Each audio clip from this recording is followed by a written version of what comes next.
Welcome to The Explainer. Today we're diving into a story that starts with what seems like a perfect family night out and ends in unthinkable horror. You know, this is one of those stories that really gets under your skin. It's all about perception, fear, and a terrifying misinterpretation of what's real. Let's get into it.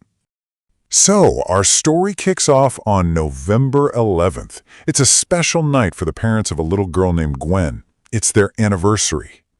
Their plan is pretty simple, really. Just a romantic dinner for two. The only hiccup? Their daughter, Gwen, is too young to join. So they do what any parent would do. They hire a capable babysitter for the night, and that's where a young woman named Madison enters the picture.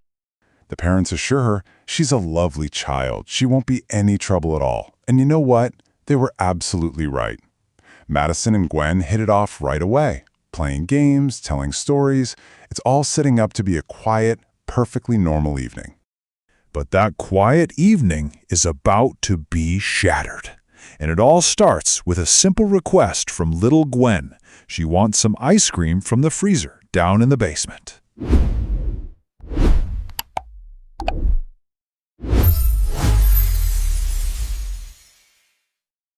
So Madison heads down the dark, cool stairs. The basement is quiet, a little chilly, but nothing seems out of place.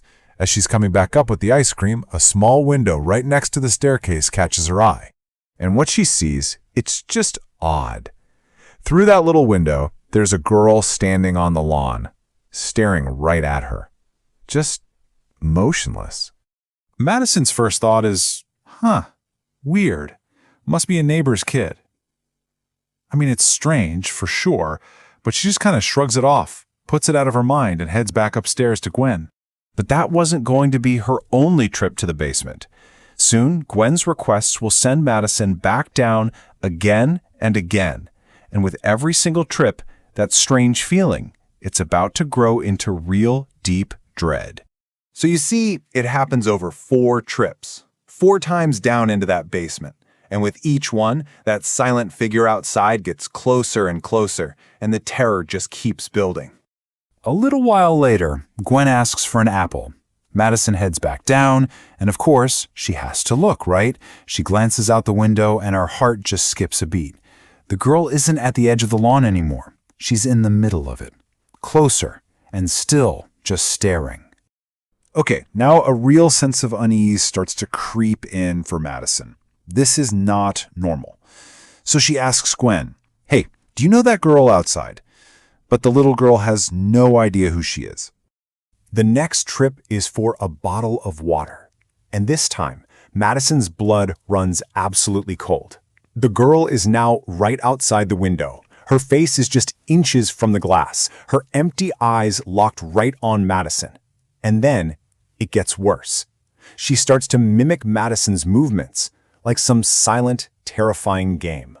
Madison is terrified. She runs upstairs to find Gwen sleeping peacefully, but just as she starts to calm down, she realizes her phone is missing, and that pit in her stomach just drops because she knows exactly where she left it, on top of the freezer in the basement. She has to go back. She needs her phone. So, with her heart absolutely pounding in her chest, she creeps down those stairs, grabs her phone, and then, against all better judgment, she looks at the window one last time. She's still there, but this time, everything's different. That blank, empty stare, it's gone. In its place is a smile, a wide, chilling, completely unnatural smile. And it's not just a smile. In her hand, she's holding a large kitchen knife, and it's covered in fresh blood that's dripping slowly, steadily onto the ground. It takes just 1 second. That's it. 1 second for everything to click into place for Madison. In that single frozen moment, a wave of pure terror washes over her because she finally understands. The threat was never outside the house. And she doesn't hesitate. She just sprints. She flies up the stairs, her mind racing, and bursts into the room where Gwen was supposed to be sleeping. And the scene? It's a nightmare. The room is a sea of red. Gwen is on the floor, the victim of a brutal attack. The girl in the window had been inside all along. In a complete panic, Madison calls 911. Police and paramedics arrive in a flood of flashing lights and sirens, right at the exact moment Gwen's parents are pulling up. Their anniversary celebration has just turned into the worst night of their lives. Overcome with unimaginable grief, Gwen's mother confronts a traumatized Madison, who's just desperately trying to explain the horror she saw in that basement window.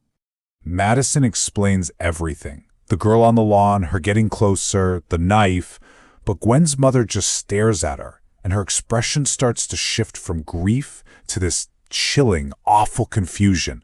And then she delivers the final, devastating truth.